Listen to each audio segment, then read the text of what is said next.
Time ಆಯ್ತೀವ ನಾವು bus ಬರೋಲ್ದಲ್ಲ. ಅಲ್ಲಿ ಯಾವ್ದು ಕಾರ್ ಅದ ಬಾಡಿಗೆ ಬರ್ತಾನ ಕೇಳ ನೀಡ ಕಡೆ ಕೇಳಂಬ ಹೋಗಿ. ನಮಸ್ಕಾರ. ರೈಚೂರ್ ಬರ್ತಾರಪ್ಪ, ಬಸ್ ಬರವಲ್ಲ ನಮಗ ಸ್ವಲ್ಪ ಅರ್ಜೆಂಟ್ ಇತ್ತು. ನಮ್ಗ ಡ್ರಾಪ್ ಕೊಡ್ತಾರೆ ರೈಚೂರ್. ಎಷ್ಟು ನಿಮ್ ಬಾಡಿಗೆ? ಮತ್ತೆ ಬಾರಿ ಬಾಡಿಗೆ ಹೋಗೋಣ. ಮತ್ತೆ ರೈತರು ಬನ್ನಿ ಮತ್ತೆ ಹೋಗ್ ಬಂದ 500 ರೂಪಾಯಿ ಆಯ್ತು ನೋಡಪ್ಪ. Up and down up and ಡೌನಾ?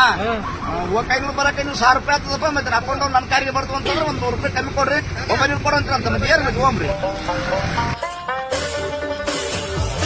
ಅಲ್ಲಣ್ಣ ಹೋಗಿ ಎಷ್ಟೊತ್ತಿಗೆ ಬರ್ತೀವಿ? ಒಂದ್ 2-3 ತಾಸು ಆಗ್ತದ? 2-3 ತಾಸ ಅಲ್ಲ ಯಜಮಾನ, 2-3 ದಿನ ಆಗ್ತದ. ಏನದಪ್ಪ? 2-3 ದಿನ ಆಗ್ತದ. 2-3 ದಿನ. ಏ ಯಜಮಾನ, ನಾನೇನ್ 2 ತಾಸು 3 ತಾಸು ಅಂತೇಳಿ ಅಪ್ ಅಂಡ್ ಡೌನ್ ಅಂತ ಗಿರಕ್ ಹೋಗ್ಬಿಟ್ಟು ಲೋ ಮರ ಏನ್ ತಿಳಿತಾರ ಪಾರ್ಟಿಗಳು ನೀವೆಲ್ಲ. ಮತ್ತೆ ಅಪ್ ಅಂಡ್ ಡೌನ್ ಅಂದಲ್ಲಪ್ಪ. ಅಪ್ ಅಂಡ್ ಡೌನ್ ಅಂದ್ರೆ ಮತ್ತೆ ನಮ್ನ ಬುಟ್ಟು ಕರ್ಕೊಂಡ್ ಬರ್ತಾನೆ. ಆಯ್ತಪ್ಪ ಬುಟ್ಟು ಕರ್ಕೊಂಡ್ ಅಂತ ಹೇಳಿವಿ. 2-3 ದಿನ ಆಗ್ತದ ಈಗ. ಅಲ್ಲ ನಾನು 2 ತಾಸು 3 ತಾಸು ಅಂತ ಮಾಡಿ ದೊಡ್ಡ ಮನುಷ್ಯ ಮುಂಜಾನೆ ಎಂತ ಗಿರಕ್ ಸಿಕ್ಕು ಹೋಮರ ತೆರೆ ದಿನ ಗಿರಕಿ ಬಿಡಂಗಿಲ್ಲ. ರೈಚೂರು ಬಿಡು, ಇಲ್ಲ ಅಂದ್ರೆ ವಾಪಸ್ ಬಿಡು. ಆಗಲ್ಲ, ವಾಪಸ್ ಬಿಡು. ಎಲ್ಲಿ ಹೋಗಿ ನಾವು ವಾಪಸ್ ಬಿಡು, ಇಲ್ಲಾಂದ್ರೆ ರೈಚೂರು ಮುಂಜಾನೆ ಯಾರು ಮಕ್ಕಳು ನೋಡಿದ್ರೆ ಬಿಡಪ್ಪ ಬಿಡು. ಹೇಳೋದೊಂದು ಮಾಡೋದೊಂದು. ಹೋಗೋಗಿ ನಿಂದೊಂದೇ ಅದಾರ ಕಾರ, ಇನ್ನೊಂದು ಕಾರ ಹೇಳ್ಕಿತ್ತು. ಬದ್ದ ಶಾಣೆ ಕಾರ್ ಹೋಗು.